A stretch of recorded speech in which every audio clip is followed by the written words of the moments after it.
Sarah Kleiner, what's going on?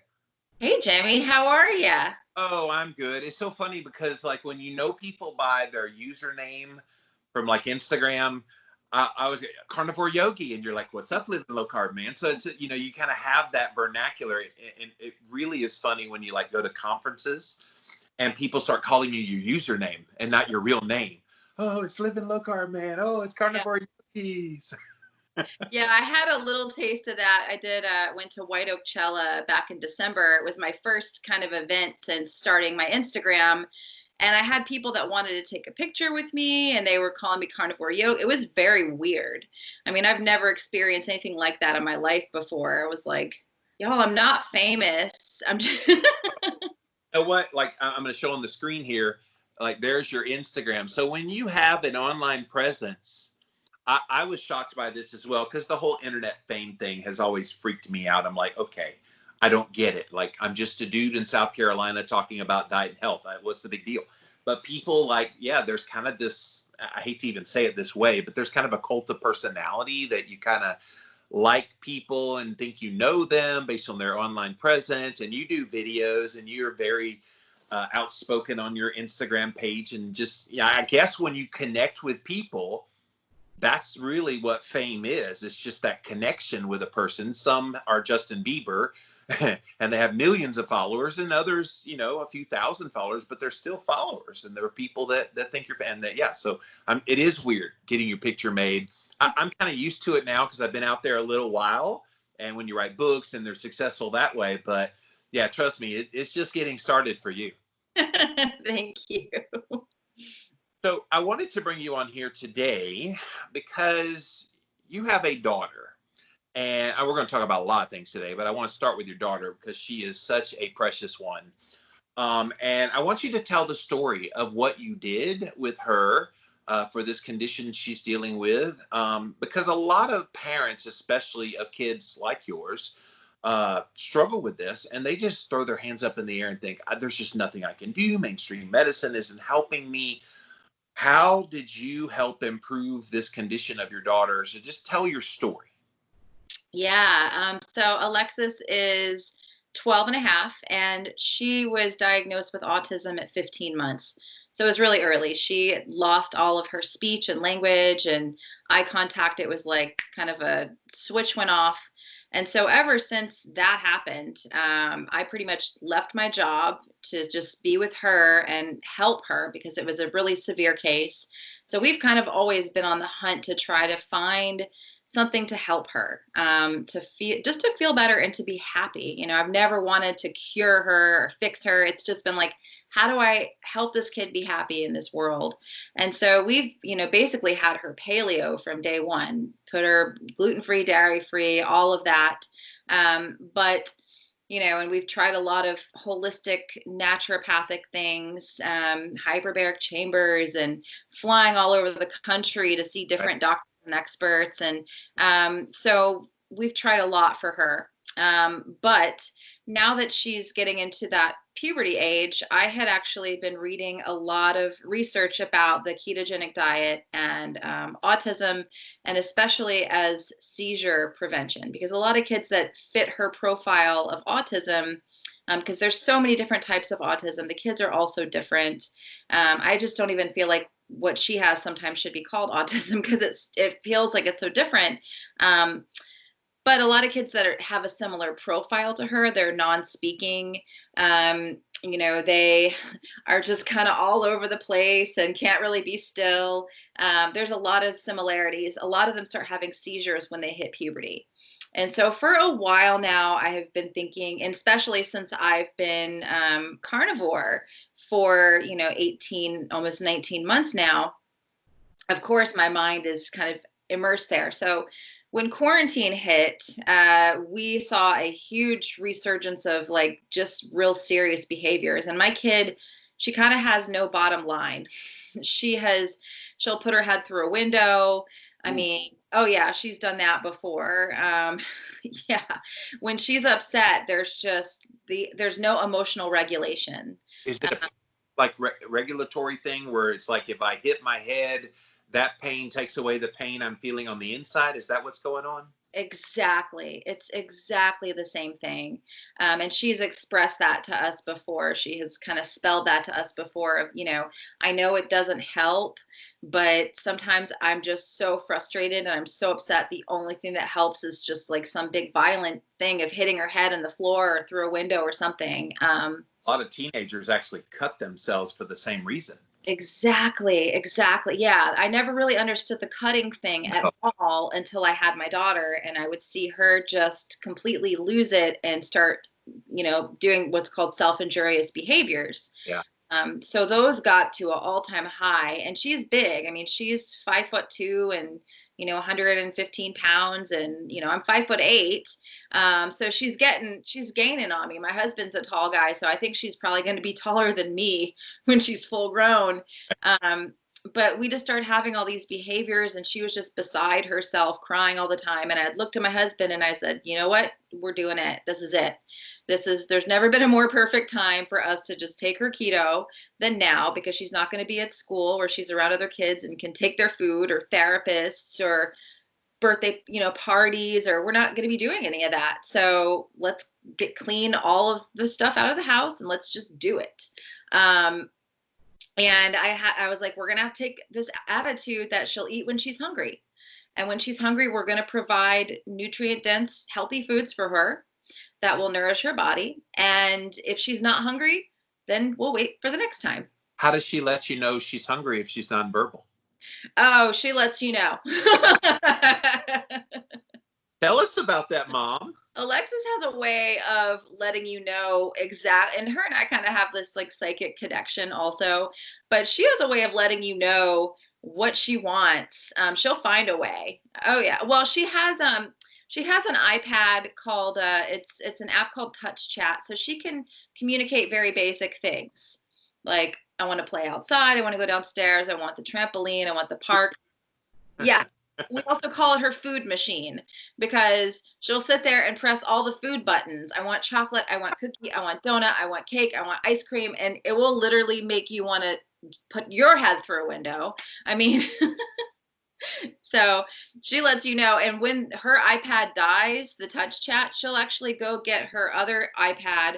She'll go on YouTube and she'll find a video of what it is that she wants and show it to you. Yeah. So she's really smart.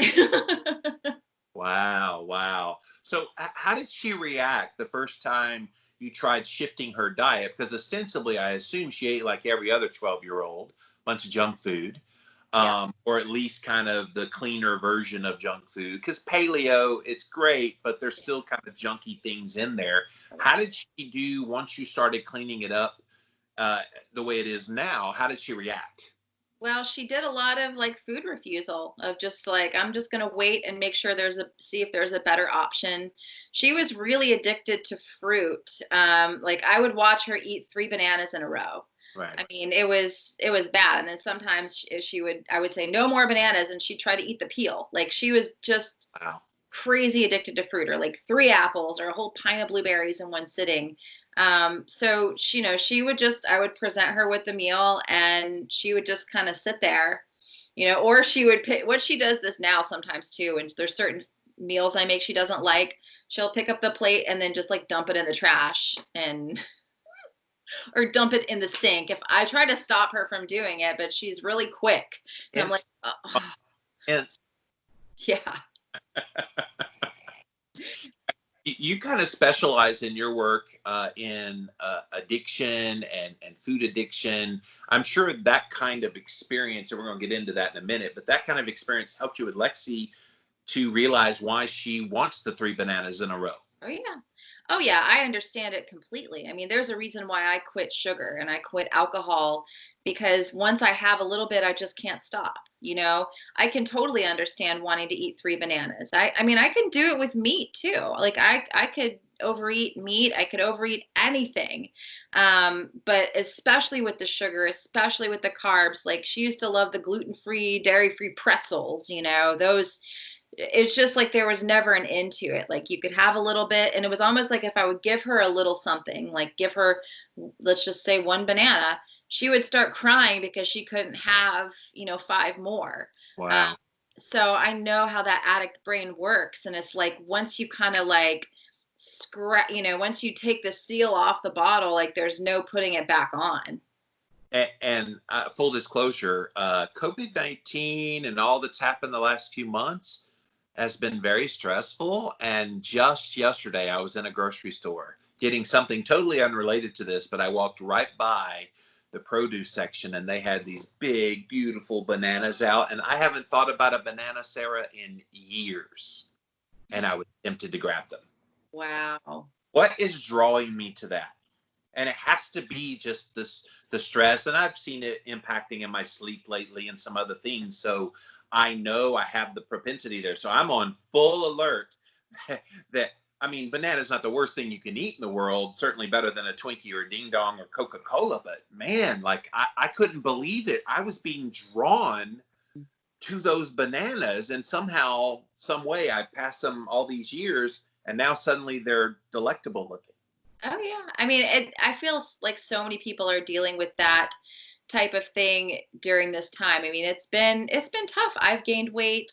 I've fallen short of a lot of my goals that I have for myself. And it's been mentally just hard. I've dealt with depression. That's something I haven't dealt with in a really long time. Days where I couldn't get out of bed and just like, yeah, it's been tough. And so if you're craving a banana, like that doesn't shock me in the in the least.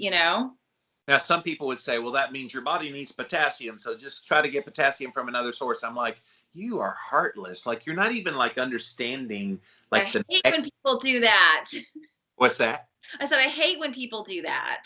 Yeah, and I mean, I know they're well-meaning. So, and again, I've been at this biz for a very long time, so I realize people don't always know how to talk. Yeah. And so they say things thinking they're meaning them well, and then they come across like a. So, oh yeah, I'm learning that real fast. Yeah. How long have you been online? Just a couple of years, right? Yeah, it's only been just the last like 19 months or so. Okay. So yeah, for me, it's been over 15 years, and I have seen so many incarnations of the same insults and the same ways of saying things that I'm not even fazed by it as much as I used to be. But yeah, it's so shocking, especially the haters when they first come out. You start getting that kind of stuff. You're like, oh my gosh, what did I do? Oh, what's wrong? No. It just means you finally are getting enough that people want to hate on you. Yep. And it's a beautiful thing when you reach that point. Yeah. Oh yeah. So in your bio on your Instagram page, you talk about being a self-healer. Mm-hmm. What's that?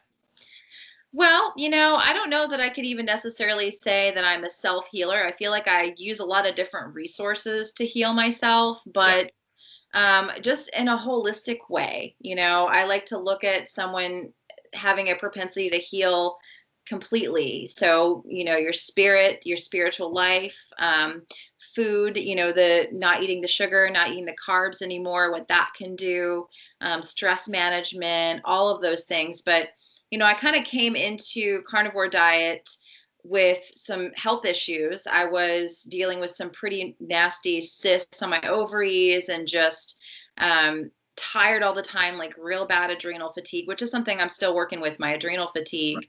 I had a lot of inflammation, and I had gotten to the point where I couldn't practice yoga the way that I wanted to anymore. My joints were so inflamed. I know it was autoimmune. They were so inflamed that I had to basically quit doing the type of yoga that I really, really enjoyed. So I came to the carnivore, and I have also had a crippling lifelong depression as well, put on SSRIs at 14 years old. And wow. And I was addicted to sleeping medications for 20 years. It's like. Zoloft, was that the SSRI? Zoloft, yep. I was put on that at, I graduated in 97. So, 1993, 94 is when I first started going on Zoloft, because my parents were going through divorce and everything was nuts in my life. So let's put the kid on some Zoloft, that'll help. Amazing to me, because it's almost like mainstream medicine created a Band-Aid for a deeper problem, as they do with a lot of things. It's not just this issue, but Zoloft and Paxil and kind of all these like brain altering type of things, they help in the short term, but over the long term, you realize you become more dependent on that, and it becomes weaker and weaker and weaker in its efficacy, so that you then need to increase it even more. And I'm thinking, why don't we ever get to the root cause of that? Like, Right. what's going on? In fact, I recently did a show with my Real Talk co-host, Dr. Will Cole, about leaky brain, stemming from leaky gut and this kind of gut-brain axis there, that if you don't like recognize there's other things going on, that the drug is just covering up what's actually happening. Oh yeah. And you know, they all have side effects too. That's the other thing, is like, here's one and let's take this one because that's a side effect of that one. And then by the end of it, I was on like 5 different types of medication. And it was like, this isn't working. It's not helping. I'm still depressed. I'm still having anxiety.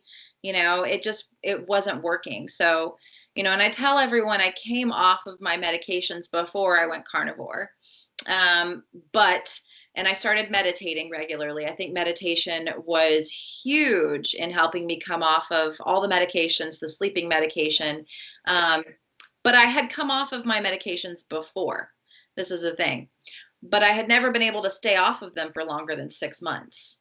So now that I've been doing this, you know, high fat carnivore diet, again, these healthy fats for my brain, I have not gone back on medication. And it's been 2 years now that I've been off of all medication, no sleeping medication, nothing. And I attribute that to the way that I eat 100%. Well, and we can't deny meditation certainly helpful. And I definitely want to talk about the practice of meditation, because people hear meditation and they interpret that in their head as all kinds of things. And I want to what your practice looks like. But you think about how eating carnivore, for example, controls blood sugar, controls insulin, controls cortisol. I mean, all of these things and inflammation all stay dampened down, which would be the reason why your brain would become excitable and lead to all of these kind of like depression and anxiety and all the things that happen. It just makes sense that eating an animal-based diet, doing all those things for you, would make your brain feel better. Yeah, 100%. Yeah. It's great. And it's so much freedom to not have to take all those pills all the time. I mean, that was driving me crazy. Just like, been on all the meds. Oh yeah. And going back to the psychiatrist to constantly tweak the dosage, you know, oh, we need to add this in here and let's up this one and let's switch this one. You know, it was like a constant like chemistry experiment that I was doing on my body. And I can't say that it was greatly helpful. You know, I really can't say that it was. Yeah. And that's more of the failure of the mainstream medicine. They want to throw a pill at a situation that's not a pill problem. Right. Most of the time it's a lifestyle problem. It's a not de-stressing enough problem, which is where meditation and yoga come in handy. It's not dealt with nutritionally because they don't know how to do that. There's just so many like flaws in the way we've done things that when you find this on your own, you're like, well, wait a minute. Why haven't I been told this all these years? Why did it take me learning on my own? Do you sense that's ever going to change? Or do you sense that mainstream medicine is going to be left by the wayside as functional medicine practitioners and more nutrition-minded healthcare people kind of rise to the forefront? I think that we're in the age of enlightenment. I think that that's been going on for many years now. And I think that there's a gradual, people have their eyes open a bit more to that. I think that mainstream medicine will more than likely still be everyone's default. But I think people like me, you know, if you had talked to me 10 years ago, I would have just shut this whole thing down. But after living the life that I've lived and having the experiences I've had, I'm a lot more, and my daughter was really the catalyst to me looking for more holistic ways of living my life. I mean, she was the catalyst. Before her, I believed everything totally differently. She changed my entire world, and how I look at the world and how I look at medicine and how I look at doctors and everything. I mean, before her, I was just like, whatever, status quo, I'll do what I'm told. I'll take the medicine and I'm out, you know, like that was it. So I think people are more open to it. And that was the other motivation of me starting my Instagram page and starting my YouTube channel, was just like, let me just put myself out there, especially, I was recording a video before this for my YouTube channel, and I'm kind of challenging some ideas. And I said, you guys, if I didn't challenge dogma and I didn't challenge ideas, I would be the vegetarian yogi, not the carnivore yogi. My name has a significance there, that I'm here to challenge dogma. I'm here to challenge like that idea of like, you've got to be vegetarian, vegan if you want to do yoga. No, that's no, not true. Can we talk about that a little bit, Sarah? Because that's the thing. When I first started getting into yoga, and I love yoga, I kind of miss it. I've gotten out of the habit of it. I want to get back into it. Namaste. But I feel like it adds so many benefits. But the thing that keeps people away, you've got to be woo-woo. You got to do all this like weird stuff. And then you have to believe in like all this like esoteric thing. And then, of course, you have to embrace a plant-based diet. How are you breaking those stigmas? So, I mean, it's kind of a long, I'll try to keep it as not as long-winded as I want to be. But, when I first started yoga, it was right after my daughter was diagnosed, and I was going through severe PTSD because I have a child, and it's like grieving. It's grieving the life that you thought that you were going to have. This child you thought you were going to have. Your hopes and dreams for this child are just, okay, now I got to figure something out. So I had severe PTSD and trauma. Plus, she would scream around the clock. And I would hear phantom screams even when she wasn't screaming. It was crazy. And we still have days like that. I'm not even going to lie. Keto has helped tremendously that we don't have as many days like that, but we still do. So I went to yoga, and it was like the first time in my life that I felt just at peace in my body. I felt calm. I felt, just like, wow, I can breathe. And I didn't even realize that I had been holding my breath for so long. And so I was kind of like hooked right away. And without knowing any of the dogma around it, because it wasn't as popular back then. This was like, 11 years ago, almost 12 years ago. And so it wasn't as popular, and there wasn't this yoga culture out there of, the way that it is now. You got all kinds of different kinds of yoga now. Oh yeah, there's so much. There's ridiculous, and it's cool. Like it's a pathway in. So I'm not a yoga snob and like, oh, that's not real yoga, and that's not, because that's just going right into that dogma thing. I'm like, cool, if you love hip hop yoga and it brings you in. Yoga. Oh, is that a thing? Oh yeah. Oh, now that's my jam. Give me a little Belle Biv DeVoe yoga. Oh yeah. There's all kinds. So I'm like, if it's a doorway in, just get in, just start, yeah. So that's kind of how I got in. And then immediately I kind of knew within the first few classes that I wanted to teach, that it was something that I wanted to do, I needed to do, to like bring the practice to other people who were in these crazy traumatic situations. So I followed the path of becoming eventually certified to teach trauma sensitive yoga. Oh, wow. Yeah. So I've done a lot of training to work with people who have, like veterans with PTSD, working with, here in Atlanta, there's a program where we teach children who are in juvenile detention, and they've done horrible things. They're 15 years old. They've murdered people.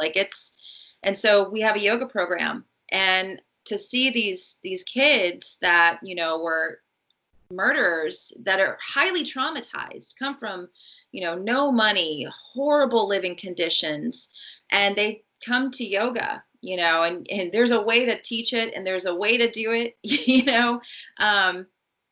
and by the end of the 8 weeks, they're telling you stuff like, I feel like the sunshine after the rain, and just stuff that, I mean, I get chills just thinking about it. That's more of the type of yoga that I have immersed myself in, and since that I've continued to study and learn more. And, I did try to do the vegan thing for a couple of years. And it was actually one of my teachers, when I was going through part of my trauma certification, that pulled me aside and said, "You're very sick, honey. Like, your hair's falling out. you're so skinny. You have no, I mean, I was like 30 pounds thinner than I am now. I had no muscle tone. I was very vitamin deficient and I just was tired all the time. And he's like, how are you going to be? Yoga is, we talk about ahimsa, non-violence, non-harming. And that's what all these, people that are out there trying to do vegetarian, trying to do vegan. He's like, I know that's your intent, but ahimsa is also non-violence towards yourself. Some people need to eat animal protein. Some people need it for their bodies. It's the way they're genetically made. It's the mutations that they have. And you, I think you fall in that category. And I'm your teacher and I'm telling you this. I've been teaching yoga for 20 years. I've seen this happen and you need to go eat some animal protein because if you're sick, you cannot be of service to anyone. And so that's kind of how I worked that around. And, most recently, I've been studying the Vedas. I'm kind of on track now to become a meditation teacher. My next venture it takes time to do it in the tradition that I practice in. But I've been learning the Vedas. And one thing that I just recently kind of studied and learned is when the British began to invade India, right? They created the caste system. They created all this division. They took meat away from the people so that the people would be too weak to fight back against them and to fight one another. And so the whole meat thing in India and yoga was not started because, of this ahimsa that everyone talks about. The meat was taken away from them to make them weak. Right. And nobody talks about that. It's just like, okay, yoga and vegetarian, boom. No, that's not the history of it. So, we have to continue to get out there, talk about this stuff, because I feel like veganism in America, same thing with the Mormon church. And I'm sure you're well aware of that whole history of how that came about. So taking meat away from people has largely been done to control them, over history. Yeah. Well, wasn't it the Seventh-day Adventists that said you had to eat cereal was because we were trying to make you not lust after your sexual desires, and so they said it. We want you to eat this way, this crap food, so you don't have the lusts of the earth, and yet now it's recommended in the dietary guidelines. Right. Yeah. And this whole yogis living in caves and being monks, that was also because of the British invasion. They were burning all the books. They were taking away all the knowledge. The householder, people like you and I, were originally the yogis, were the original meditators. We had the knowledge, right? When the British came in and invaded, they started burning all the books. They wanted to get rid of the culture. They wanted to wipe out the knowledge. So they had to transfer the knowledge to the monks and the people who lived in recluse in the woods. And then those people eventually started passing it back on to householders after, a really long time. But people don't understand the real history of yoga. We're not meant to be monks and live in caves and not eat meat. That's not really the gist of it. So there's just, people are not addicted to certain ideas and certain things and certain beliefs that they never question it. And they just live that way. I can't imagine what you're talking about. Fat, healthy whole grains. Yeah. Right. We have that all throughout our culture. And it's so amazing too. People just believe. Yeah. Really want to question things. They just want to believe. And I mean, Sarah, I think that's why we struggle with people who think that low-fat diets are the way you're supposed to eat to be healthy, why you're supposed to, walk on the treadmill as your exercise. We have all these beliefs because I guess when things are established for so long and nobody's really rejecting them or coming out forcefully and saying that's wrong, people just believe. And so even in the face of science now, yes, comes in and says it's irrefutably wrong, it's still not believed. Yeah. Oh, the cholesterol thing, I actually realized, because I was filming a video earlier about cholesterol. I realized that I actually, how on Instagram, you can block off certain words. So if people have that in their comment gets automatically blocked. Right. I blocked the word cholesterol over a year ago. So I was getting so harassed about it. I was like, I just can't do this anymore. I'm not having this conversation with you guys.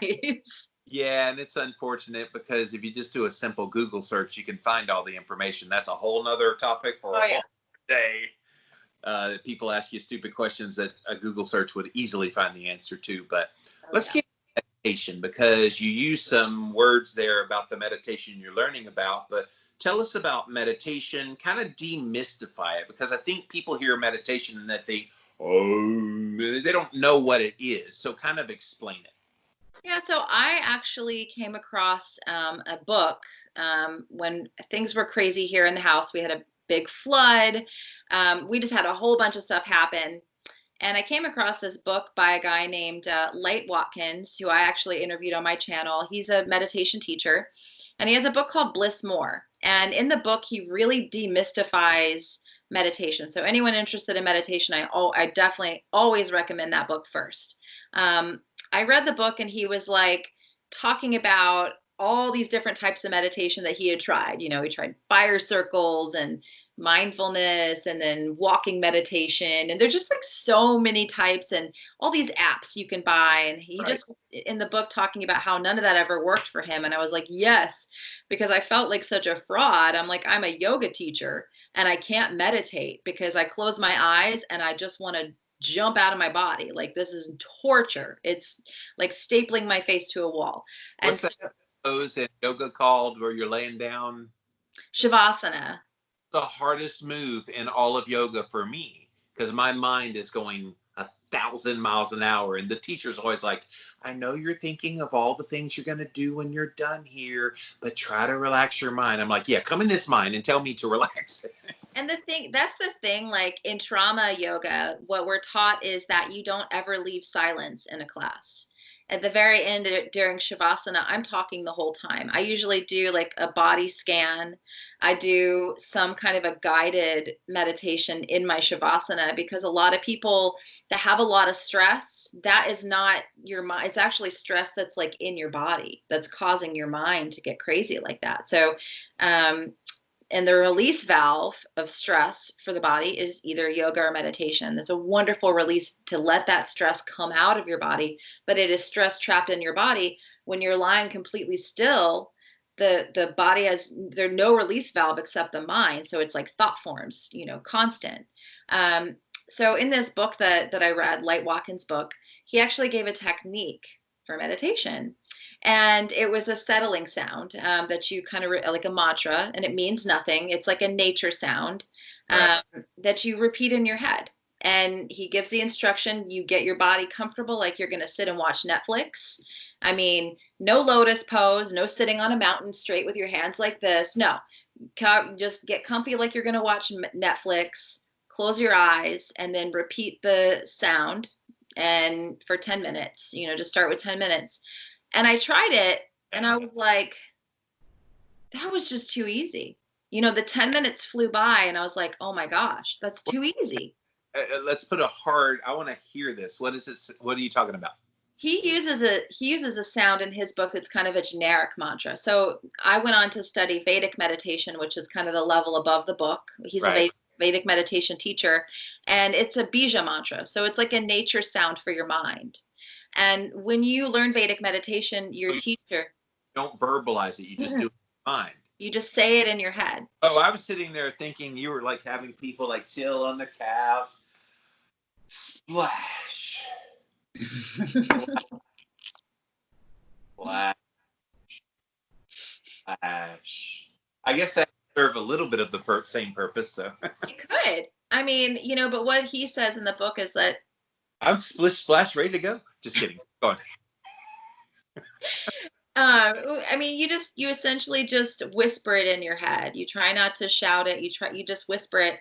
And what it does is kind of like the same thing when you're listening to a nature sound CD. Like, what does it say on all of those like ocean sound CDs or nature sound CDs? Don't listen to this while driving. Oh, puts you in a transient state. Right. It puts you into that transient state.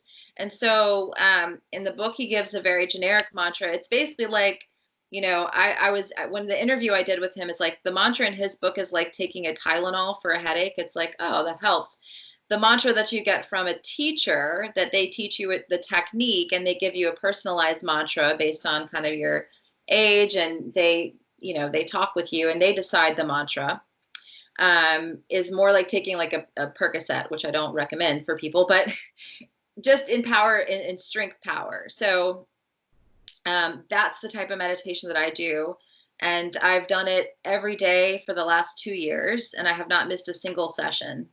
Sarah, can I ask like what role the breath plays? Because I know within yoga, breath is everything. The whole class is focus on your breath, focus on your breath, focus on your breath. So is it the same in meditation? No, not in this type. Okay. What we talk about is having an attitude of inclusivity. Like, don't focus on your breath. Don't worry about your breath. Your body will breathe on its own. You know, we just try to like let everything in and not shut anything out, but just keep going back to that settling sound. And your body goes into this really nice deep state of rest. And your breathing does slow down. I mean, like, the funny thing that happens to me when I'm meditating is sometimes I have like forgotten to breathe. And then I'll be like, oh, okay. And my Aura Ring records my morning Aura Twins. It records my morning meditation as sleep. So Really? yeah, I every have time. not been, I assume you're not laying down. No, I'm sitting straight up. Oh my gosh, because I have to be laying prostrate like for a while for it to even register rest. So I'm assuming it shows up as rest. In the afternoon, it always says rest. What's that? In the afternoon, it always says rest. Wow.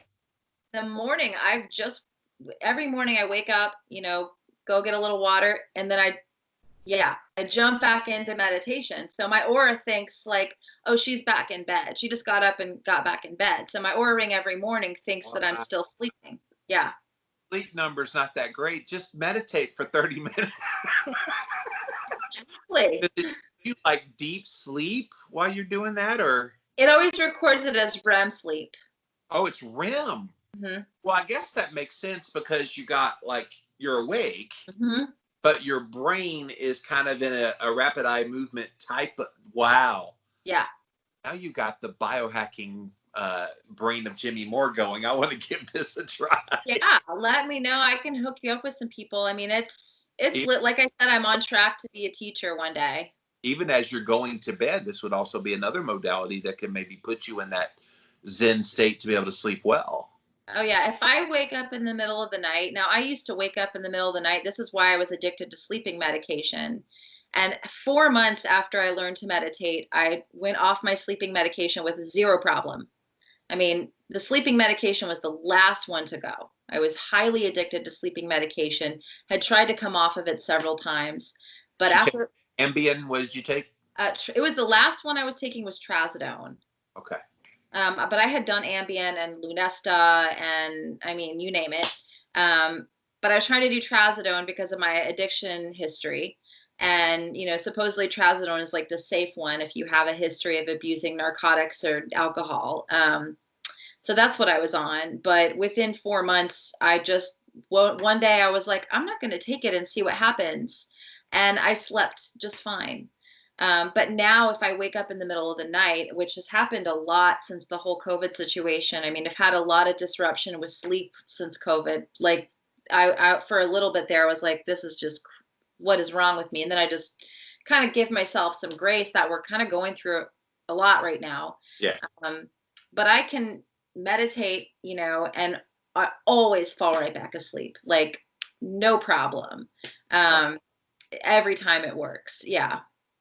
Yeah, I've run into the sleep thing. In fact, I'm going to pull up my Ura data here real quick because the other day, I mean, it was just so bad in the middle of the night. I had this cycle and I'm going, what in the world? That it was just like this long period of time in the middle of the night. And you just kind of go, what in the world? Like, I'm trying my best to stay chill, but I guess you just do the best you can. I mean, my sleep's all over the board. I'm looking at it here. It's just not been great. And then sometimes, like you say, you'll wake up in the night, like this one from the other night. Like, look at all those wake ups. Oh yeah, yeah. Like, that's been my biggest problem is the wake ups. And I never wake up. Like, I wake up to go pee, of course, but it's like much more so than normal. Or I'll get up at say 11:30, 12, and then awake till 1:30 or 2. And so I've got this gap, this big white gap on my Ura data. I mean, I'm glad I have the way to track it, so at least I can know what's happening. But I just think like you said, we need to all be giving ourselves a lot more grace right now, because we are going through an unprecedented time in our history. Yeah, absolutely. And, this is the other reason I'm always trying to put out information on meditation. I offer some virtual yoga classes that are taught in the trauma sensitive way.